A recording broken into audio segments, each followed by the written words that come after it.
Concordia, welcome the opportunity of speaking. First of all, I think in relation to the carers, it's welcome the thresholds are lifted a bit. My honest opinion is that anybody that gives up a job to go minding someone belonging to them in carers shouldn't be means tested, because I think that the service they do for the state is unbelievable. I also welcome the move on childcare.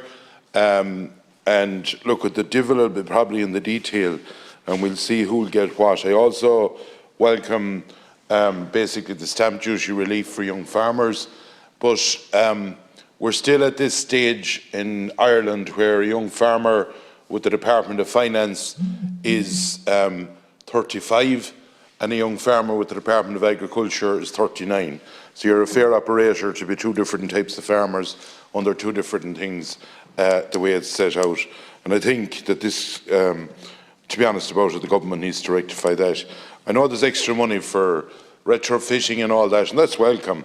But the reality of it is, I see in Roscommon, 3 months ago, they've ran out of the money that they were going to use or they were given for people in the likes of retrofitting their houses and all of that.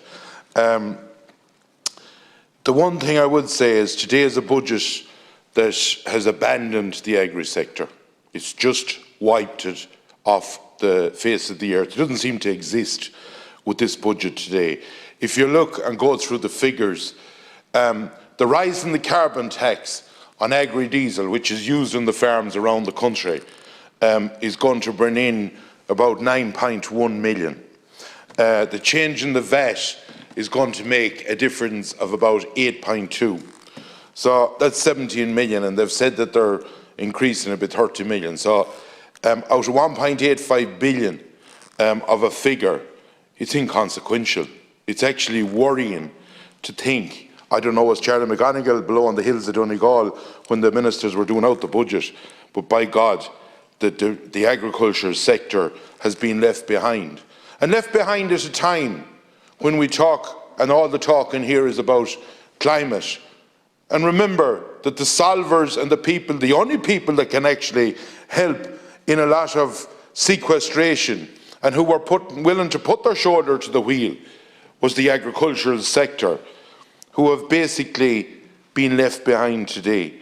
And I just cannot for the life of me understand, you know, some of the announcements today, as Deputy Harkin pointed out, there's 50% fees less for a bus. But we're not even able to bring the kids to school at the moment in rural Ireland. We're leaving more and more every year behind us because, well, you have the concessionary ticket. Let's start doing the simple things right first and put the money into that and say to every school child that's going to school, you're going to get a bus from the stop down the road or up the road, and Mammy in her SUV won't be bringing you anymore. And that might be a bit of a tackler of the climate. Not this big headline thing, oh, we're going to give 50%. Well, it's hard to get 50% off your bus ticket if there's no bus in your area. It's thumb and a lift you are from someone. And like, these are the things that needs to be looked at in a common sense fashion. I also looked at, say, people on low income people that are on 20 grand. And I looked at the figures and I done them out there a while ago. They're about €2 a week better off with the €100 tax credit. And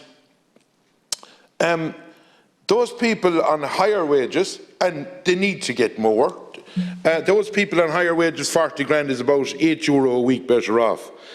But when you add all the bits for the person on 20 grand or 21 grand, you have to remember that they start on the PRSI at 18,000. And if they're on 21,000, they're paying it from zero up to that. It's like 23 or 24% of a tax that's on them. And when you add all the figures, they get, I think it's about €4 a week, they're better off. And a pensioner will get €5, or someone on social welfare will get €5, and they need it. And they'll get the fuel allowance, so that'll be an extra 770, and that's needed. But how do we expect to draw people back to work?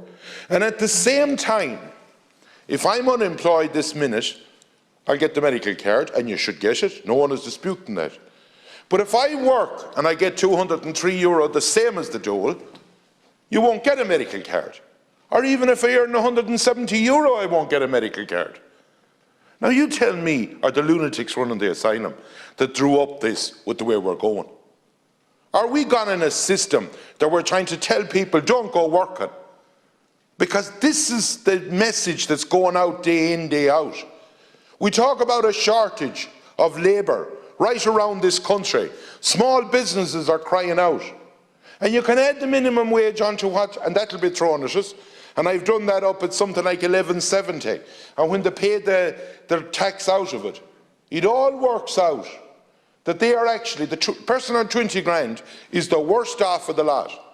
And in case you didn't happen to know, over the last 6 or 8 or the last year or 12 months, that someone that lives in a rural area that has to use a car to go to work, that has to buy a drop of oil to keep the fire or to keep their house heated, and that has to pay the electricity to keep the lights on. The figure is that they're down €1,200. That's the figure, and energy prices are going to go up more. And then we look and we talk about bringing people back to work. And when you go on those figures, and that's not exaggeration, I actually got a person that's a degree in accountancy to do them up for me to see was I right. And that's the figure for the person on 20 grand. For the simple reason the PRSI kicks in at 18 and it heads up the way. And you're paying it from bottom to top. There's no such thing as someone bringing in something with a bit of common sense of something like a stairs, that you're not screwing them. They're paying something like, I think, 23.5%. And if we want to get people back to work, we need to make sure that we have people that think out things.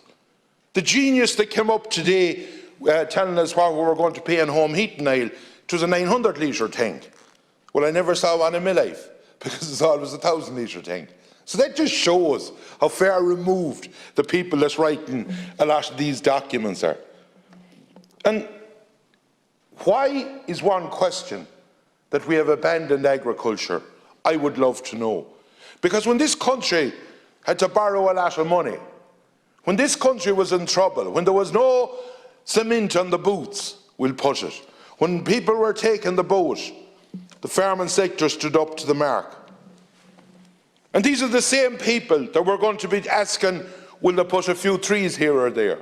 Will they do X, Y and Z to help Ireland Inc.? And today we basically put them that they had disappeared. They didn't even exist in the document. I read through the document, even the small handbook, this new fancy handbook that has come out, and I couldn't see agriculture mentioned at all. Everything else was, but agriculture wasn't. And you know, I smiled to myself today, Pascal Donoghue talked about the world being on fire. Well, it must be a different world to where I am, because all I'm fearful of this winter is that the poor devils that live in the rural areas of this country, after this budget and after what has been the way energy prices and everything are soaring, instead of burning, they will perish to death in their houses. Thank you.